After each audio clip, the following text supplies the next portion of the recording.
अर्धशतक पूर्ण झालंय पवन केनेचं 3 गोरसई 20 साठी आणि स्वर्गीय नित्यानंद ठाकरे स्मृती चषकातलं हे पहिलं अर्धशतक आहे. A1 पवनने ठोकलंय. अभिनंदन पवन केने.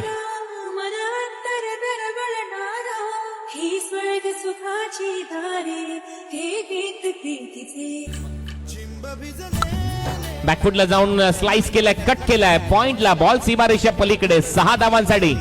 परत एक वेळा खेचून मारलाय मिड विकेटला, बॉल सीमारेषा पलीकडे. शॉर्ट बॉलचा वापर, लेन बॉल लवकर पिक केला, टिक केला, षटकार. टॉस होता, यावेळेला ताकद, नजाकत आणि टायमिंगचा मिलाफ पाहायला मिळतोय. बॉल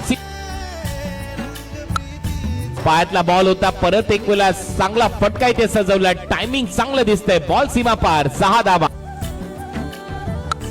आणि इथे अर्धशतक पूर्ण झालंय पवन केनेचं 3 गोरसई 20 साठी आणि स्वर्गीय नित्यानंद ठाकरे स्मृती चषकातलं हे पहिलं अर्धशतक आहे.